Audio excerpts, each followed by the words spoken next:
Golden Radio Hour.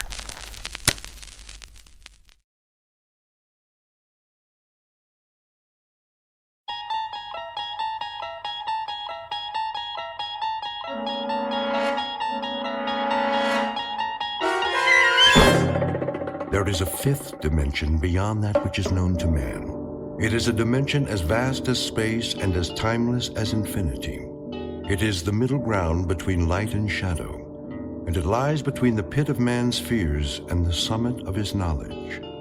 This is the dimension of imagination. It is an area which we call the Twilight Zone.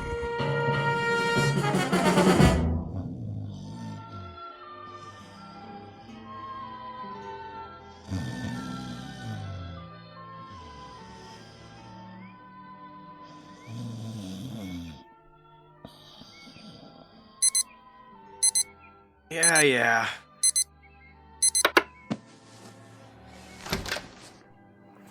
Glenn, honey. Snooze alarm. That was the snooze alarm. Time to rise and shine. Want breakfast? No. Coffee, at least. Why are you up already? Oh, I had some things to take care of. Well, you should sleep in. Well, I'm awake now. Let's go, Tiger. All right. Careful. Sorry. What happened? Nothing. I knocked over the picture. Too much stuff on this table. Don't worry about it. I'll clean it up. You'd better get ready. Okay. Okay.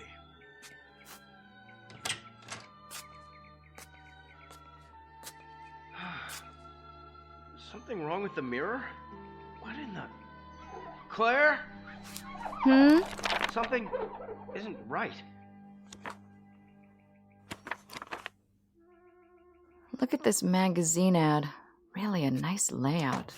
Who did it? Claire? Not McCloskey, that's for sure. Claire! I wonder if it was Wolfus or... Look at me! Look at me! Yeah? What do you see? Oh, Glenn, please. I asked you a question. Coffee's in the kitchen. Why don't you take your shower and... Who do you see? What kind of question is that? Am I supposed to see something? This isn't me. You're right. I knew it. It's somebody acting like an idiot. My face, Claire! Look at my face! Very nice. Now, don't forget to shave. You think it's nice? I just looked in the mirror and I've never seen this face before in my life!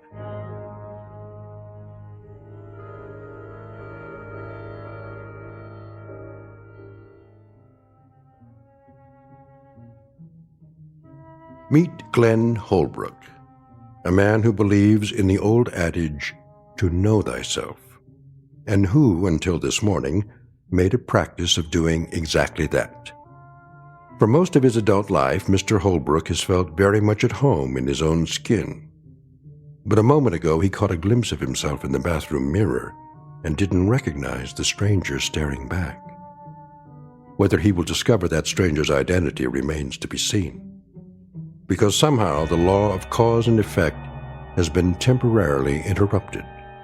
It was put on hold the moment he awoke to find himself a new resident of the Twilight Zone.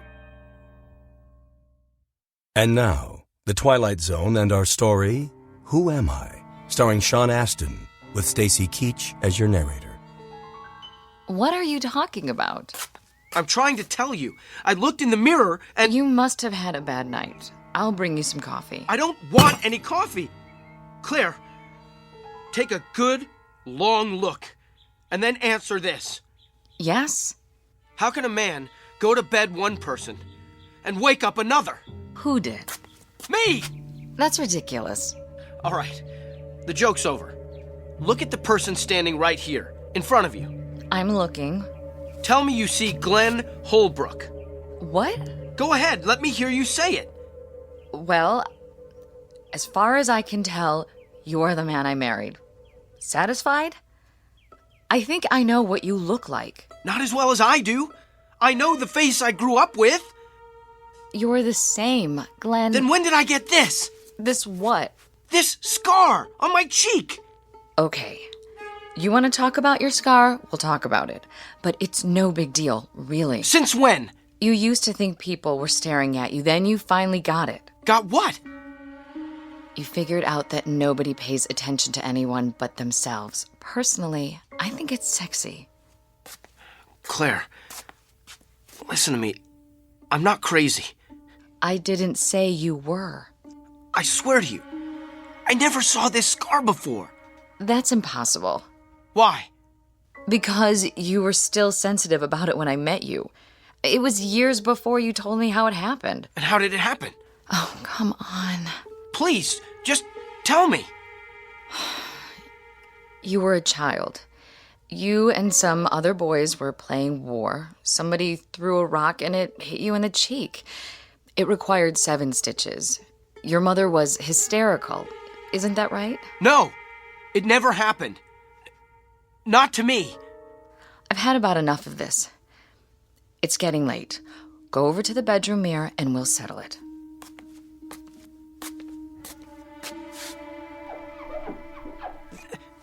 These eyes are brown.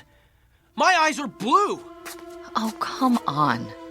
This face, this chin, the hairline, trust me, the man I am looking at is a total stranger. Please, Glenn, you're scaring me. Well, think of what it's doing to me. I had a face. Not great, but pretty decent looking, I thought. Wait, where's the picture? I'll prove it to you. Picture? The one I knocked over when I turned off the radio. I threw it away. When? Just now. I was only in the bathroom for a minute. I didn't want you to cut yourself. The glass was broken. I know the glass was broken, but where's the picture, the photograph of the both of us? In the trash. What? It was ruined. Don't worry, I'll have another print made. I want to see it. I put the trash bag in the hall. It's covered with coffee grounds and garbage by now. Did you look at it? I know that picture. It's you. Of course it's me. That's what I've been telling you. It has to be. It was taken on our honeymoon. You've hardly changed at all. Brown eyes, broad forehead, nice cheekbones, and that little scar. Oh, you can hardly see it. I don't have any scar. Glenn, I've had about enough of this. Yeah, so have I. I don't know what's happened to me. You had a bad dream or something. It'll pass. You'll see. Now, put it out of your mind. Get dressed and go to work before... Work? McCloskey will throw me out. I'm an imposter. No, he won't. You're you. I know that. And so will he and Harry and everybody else in the office. Inside, I'm me. But on the outside, who am I?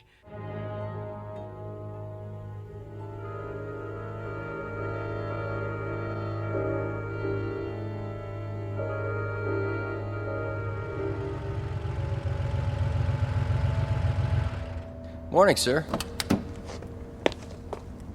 Good morning, Willard. I know.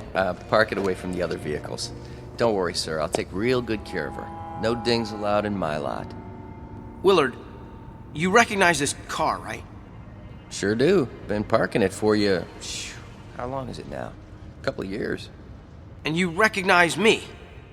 I should by now. Hey, thanks again for the Christmas tip. You didn't have to do that, you know. Mr. McCloskey pays me just fine, but, well, I sure did appreciate it. Got my girlfriend some French perfume. Oh, keys in the car? Wait, just a minute. Yes, sir. What's my name? Huh? My name? Oh, sorry. You want me to call you Mr. Holbrook? Well, if that's who you think I am. Well, who else would you be? Well, that's a big question. How's that, Mr. Holbrook? Nothing, Willard. Just checking.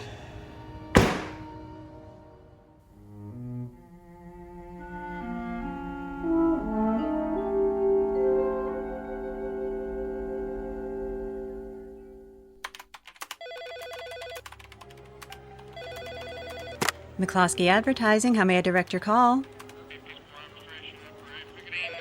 One moment, please. McCloskey Advertising, how may I... No, he's not in yet. Would you like his voicemail? Just a moment. Good morning, Mr. Holbrook. What did you say? I said good morning. Yeah, I thought that's what you said. You know me then? Of course, Mr. Holbrook. Is anything wrong? No. No, everything's just fine.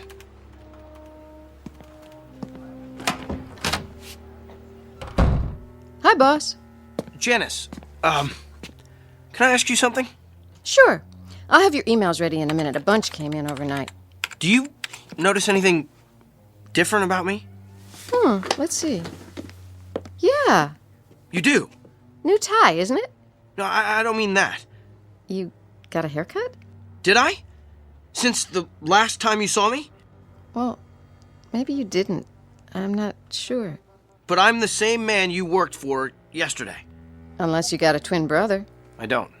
I didn't think so. Now, let me see. Mr. Ashton's called twice already. You know how he is. Wants a conference as soon as you get in. And production needs your opinion on the Durant's layout. Mr. Holbrook? One of those mornings, huh? Not really. Am I missing something? No. I am. You didn't have your coffee yet. There should be some in the lounge. Listen, Janice, Yes? you have a mirror Where? in your purse? Why? Just wondering. I think so, yeah. Take it out, would you? Okay. There's one in my compact. Good. Open it. Now what? What do you see? I don't understand. Well, you see yourself, right? Well, I hope so. What if you looked in there and saw somebody else? Like, who? A perfect stranger. That would be something. I'm nowhere near perfect. You're lucky. I am? Yeah. You've got the face you were born with. So, Mr. Holbrook, which do you want? Mr. Ashton or production? Neither one. Pardon? Is Harry in his office?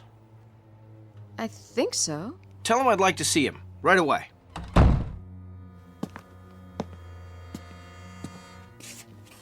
Mr. Ashton on line 1. Well, I'll get back to him.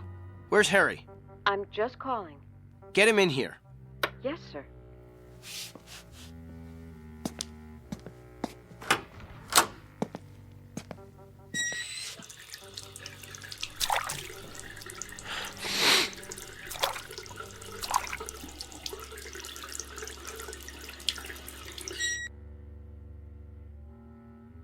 Well, what are you looking at? Nice scar there, buddy.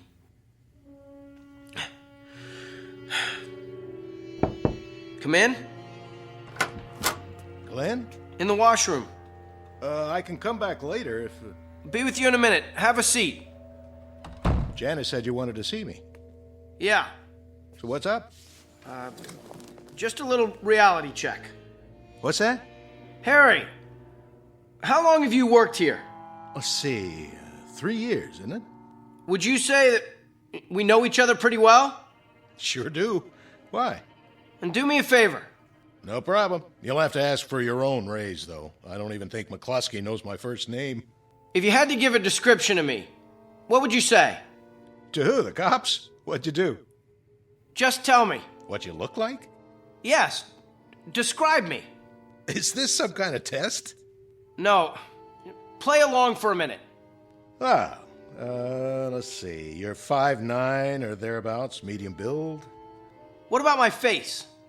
Your face? What does it look like? I don't get it. I know you don't. Please, it's important. Oh, well, I don't know. Kind of a longer face, dark hair, what they call an aquiline nose, brown eyes. Say the eyes again? Well, they could be green, I guess. No, come to think of it, brown. You're sure? Hey, what's this all about? Do I have any identifying marks? Not that I know of. Never saw you in the gym, of course. No scars? Oh, yeah. I forgot about that. And where is it? You can hardly see it. Where? On your cheek, the last time I looked. Hey, you okay in there? You tell me. Looking good. Very corporate. So, do I pass? You get an A+, I'm sorry to say. What's wrong? If I told you, you wouldn't believe me. Thanks for coming by, Harry. That it? That's it. Well, I'd better be getting back. Hey, want to grab some lunch later? Why not? Okay, then. Be seeing you. Oh, Harry, Yeah? you still have that bottle of scotch in your office? From the Christmas party? I think so. You want a belt? I've got a client later. He might want one. Be my guest. I'll send it over. Thanks. Some ice, too? You bet.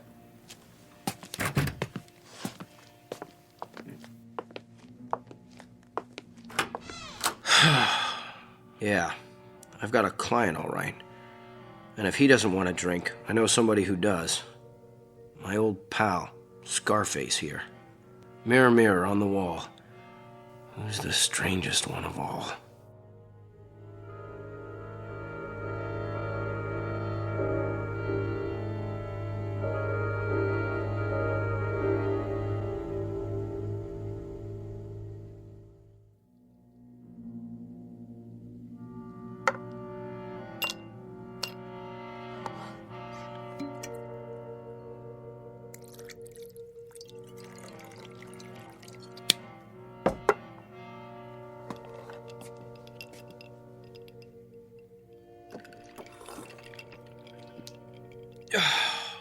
There.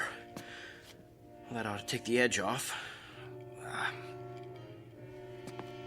Maybe one more.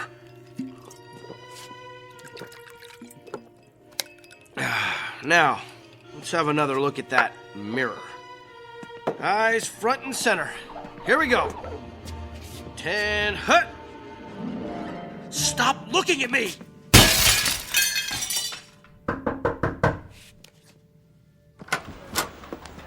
Mr. Holbrook? Where? Mr. Holbrook! There she is. Lucky Janice. The lady who knows herself. You've cut your hand. He never laid a glove on me. Give me a Band-Aid, would you, sweets? What happened? You're bleeding. He was here, Mr. McCluskey, just a little while ago.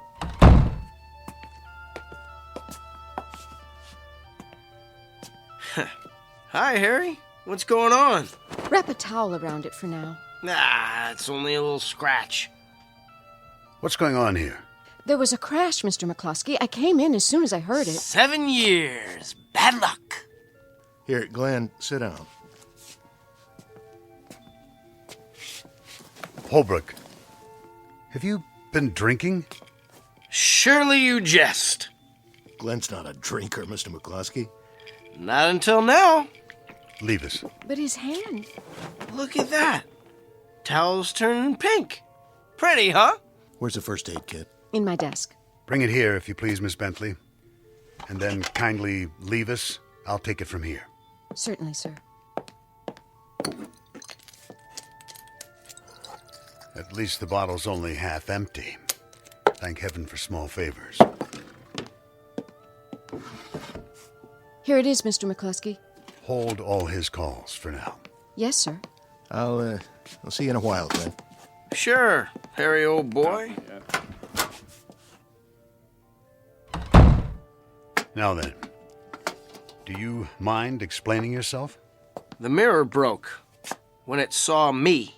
Never mind about the mirror. Have a drink, JJ. It's single malt. I think you've had quite enough. You know, Ashton says you haven't talked to him all morning and you've got Crawford sitting on his hands in production. Now, that means the whole campaign is delayed. I'll get a new mirror. Have to paint it black, though. I don't like what I see. Holbrook, you're a good man, but you've got to get a hold of yourself. Give me your hand. Too late to fix me. The damage is done. If I thought so, I wouldn't bother. Yeah, this is going to sting.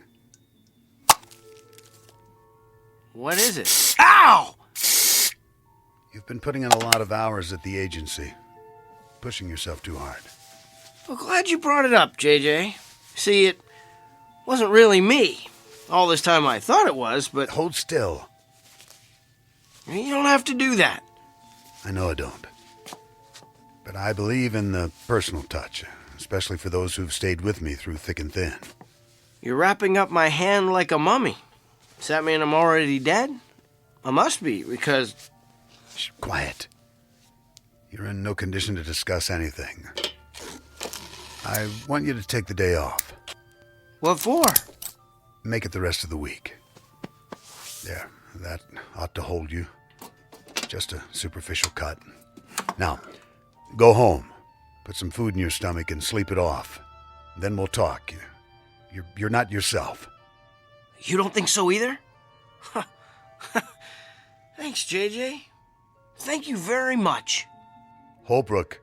Those are the first understanding words I've heard all day.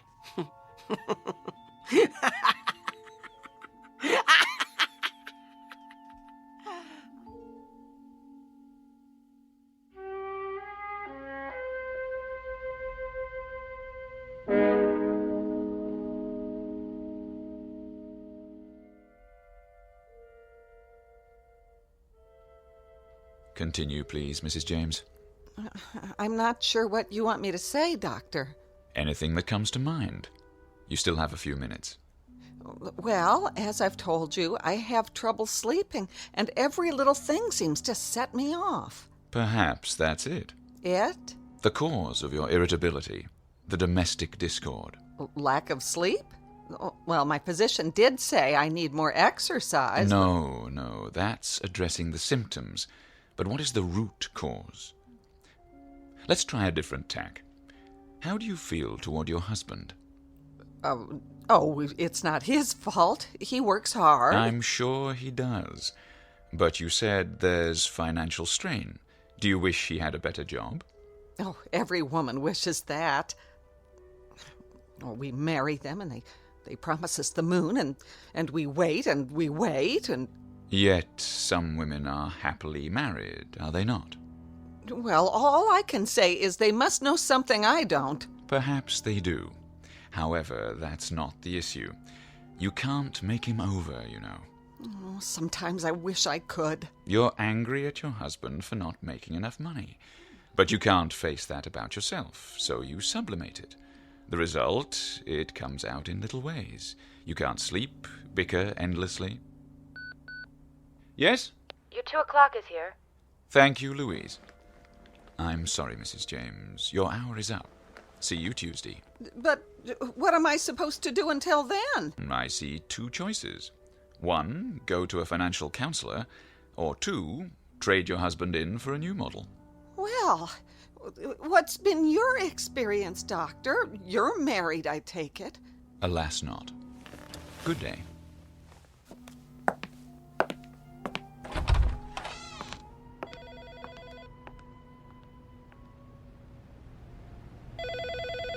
He'll see you now.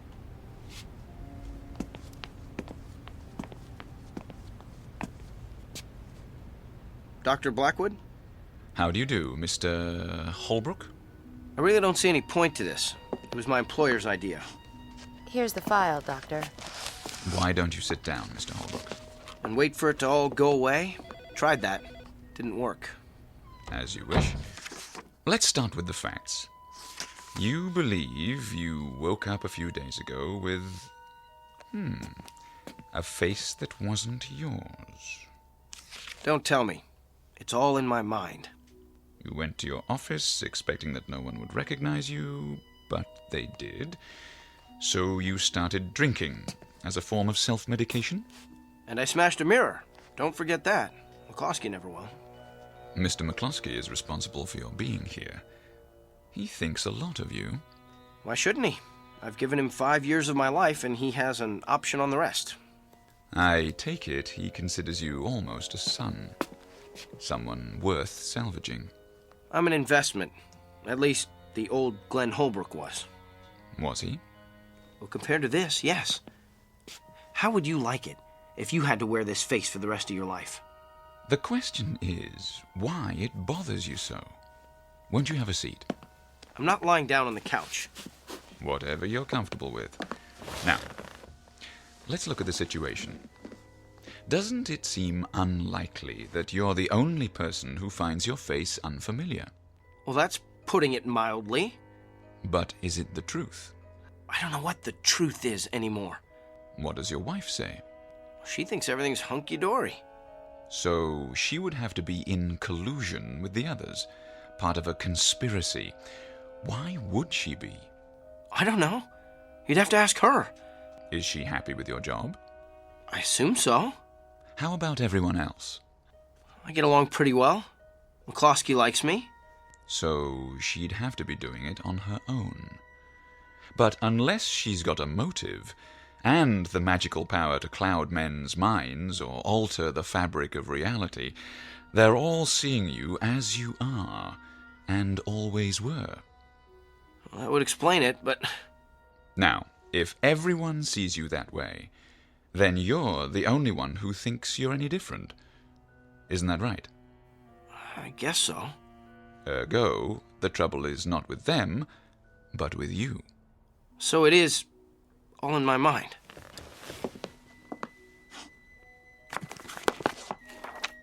These books are filled with case histories, Mr. Holbrook. Many of them far more bizarre than yours. When a man finds the world he lives in too hostile, too evil, too miserable, he sometimes invents a new one that fits him better. He then takes his leave of this world, so to speak, although he remains physically in it. That's what happened to me. It fits the pattern. So it'll help me if I see the pattern. How does that work? Even if I know it, I'll still be messed up, won't I? We have to go back to primal causes. The underlying question is, how do you know what you know? Philosophy 101. Epistemology. But did you understand it? I passed the class in college, if that's what you mean. Look, it's really very simple. If each of us existed in his own world, the universe would be chaos. The conflict is between consensus and individual perception. But science is about what can be verified, and one human mind is too fragile to rely on. Without a common ground, where would we be? Lost somewhere in the stars, I should say. But why would I invent the memory of a completely different face? Because your inner self is trying to tell you something. The thing to do is to live with it. Accept it. Easier said than done. Nothing is easy, Mr. Holbrook. The longest journey begins with, you know the rest. I suggest a series of sessions, 3 times a week to start. Is that agreeable? If it'll bring back the face I was born with. That's up to you. But I would say the prognosis is most favorable. Now, if you don't mind, I'll ask you to fill out an insurance form for your health provider. Louise will fax a copy to McCloskey's office. You don't have any mirrors, do you? There's one in my washroom. Why? Verification. No. I know what I'll see. You better keep it locked up while I'm here so I don't start busting up the place.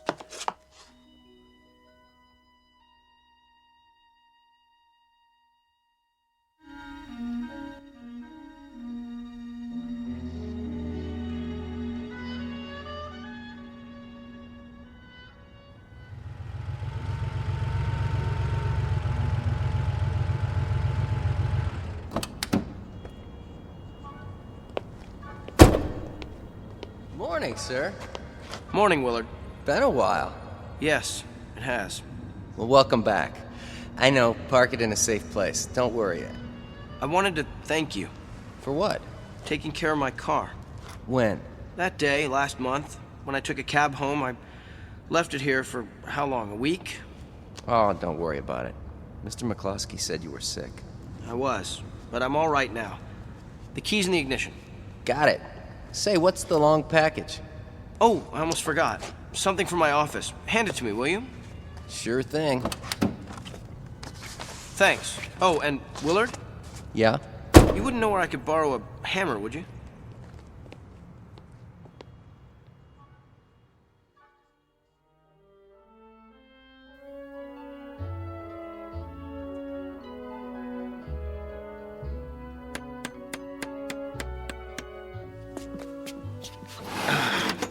There.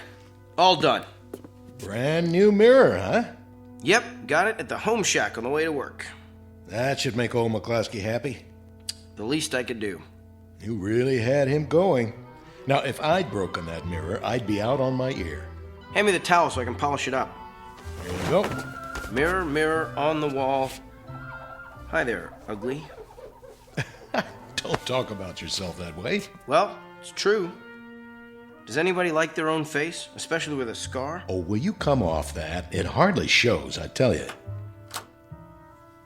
Mr. Holbrook? In here.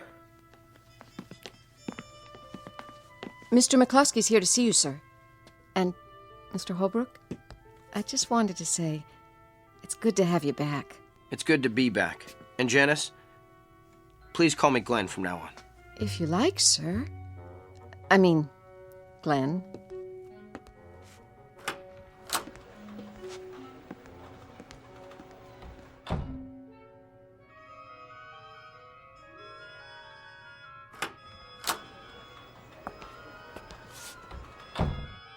Good morning, sir. Morning, Shannon.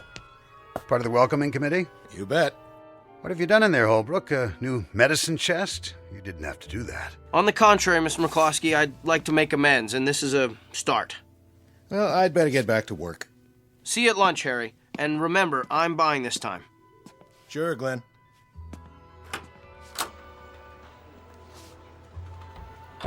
You're doing well. Blackwood thinks so, too. Well, thank you, sir. I owe you an apology. Water under the bridge. A man has a right to let go once in a while. I've done some funny things in my time, too. Really, Mr. McCloskey? Tell you about them someday. I just wanted to stop in and say hello. We'll go on as if nothing happened. Okay, by you? More than okay. Onward and upward. That's the spirit, my boy. If you need advice about anything, you let me know. My door's always open. Thank you, sir. Call me JJ.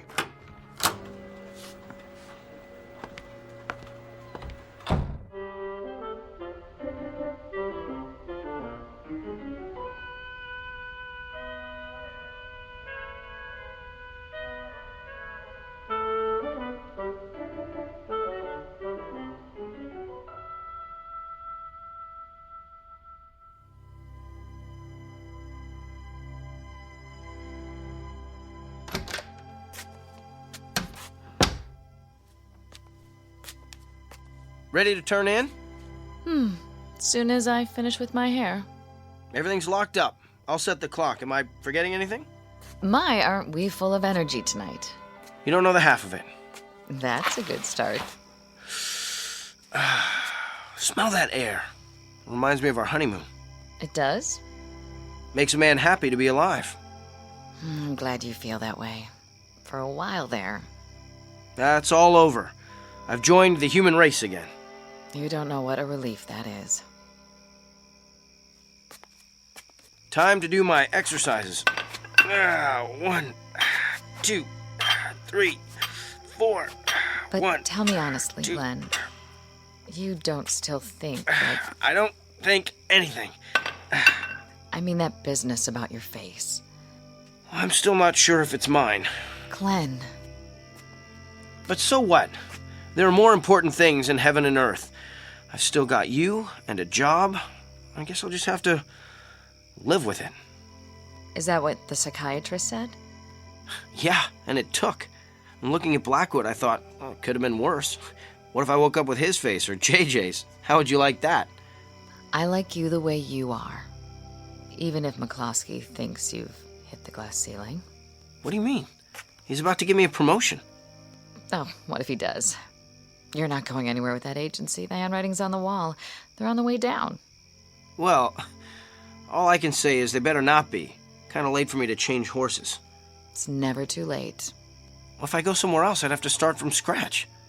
Oh, I don't know. There's always room for a fresh young face. What kind of face? Take a look in the mirror. I'm looking. I'm a lot of things, Claire, but young isn't one of them. You know, when I first saw this new mug, I thought it was ugly. But that's because it was so different. Now, I've decided it's not such a bad old face after all. That's what I thought. I mean, I've always thought that. I think I'll keep it. The scar gives me a certain air of distinction, wouldn't you say? Sexy is the word I was thinking of. Not strange? Not to me. Good. How's it feel? I'd say that's a very good start. Come to bed. Be right there. I just have something to do first.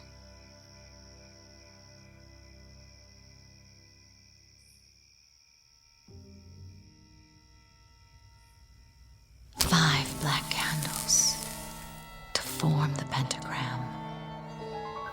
By one flame united. Asmodeus, Lord of Darkness, hear my plea. I summon your power. Magic words of Samothrace. Give my man a comely face.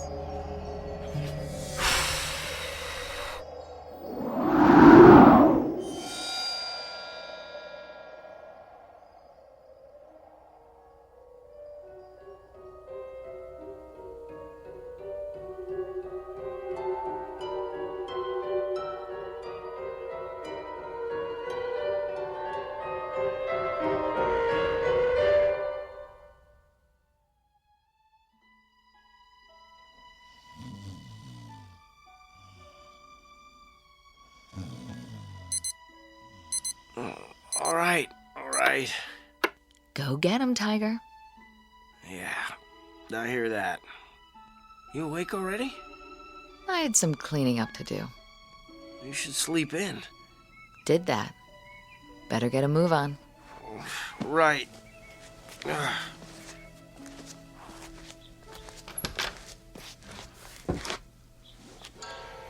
What in the...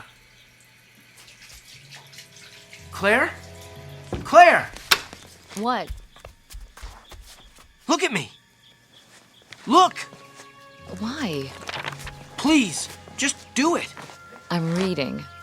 Where's my scar? What scar? The one on my face! You've never had a scar. I did yesterday! Did you have a bad night again? A bad night? What are you talking about, Claire? Look! This isn't me! Of course it is. And quite handsome, I must say. Just like one of the male models in this magazine. Where? What is going on? Relax, Glenn. Go with the flow. You'll see. We'll both feel better after you have your morning coffee.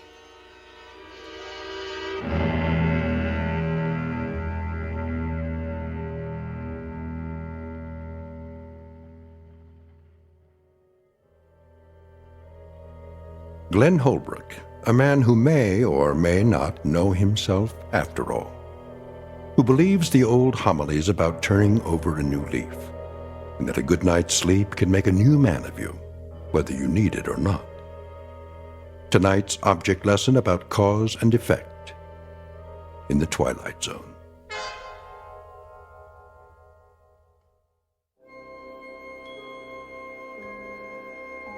Hi, this is Carl Amari, producer of the Twilight Zone radio dramas. I'd like to take a moment to tell you about our official website at twilightzoneradio.com, where you'll get the latest news and information on these Twilight Zone radio dramas. Plus, at twilightzoneradio.com, you can digitally download 3 free episodes or any of our episodes for only $1.95 each. In this age of ever-changing technology, we've decided to make these episodes instantly available to you by making the Twilight Zone radio dramas a digital download-only series. This means that this series will no longer be offered on CD. The CD collections at our website are now being offered, while supplies last, at buy one, get one free. So be sure to get your favorites before they're sold out. Be sure to visit us often, and I'll see you in the zone.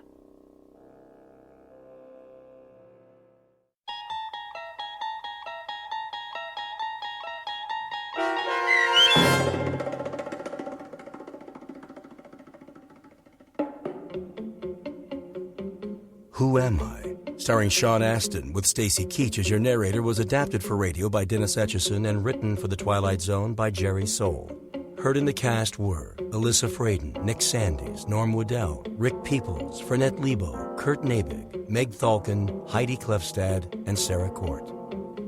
The producers of The Twilight Zone wish to thank CBS Enterprises and the Rod Serling Estate for making this series possible. This copyrighted radio series is produced and directed by Carl Amari for Falcon Picture Group. Custom Foley effects, sound design, and mixing are done in the Cerny American Sound to Picture Theater by Cerny American creatives Bob Benson, Todd Beyer, Craig Lee, and Tim Cerny. To learn more about the Twilight Zone radio dramas and to contact us, visit our official website at twilightzoneradio.com. Doug James speaking.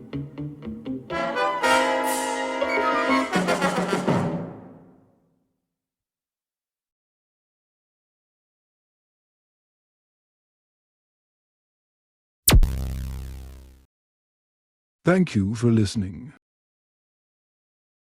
Please like and subscribe.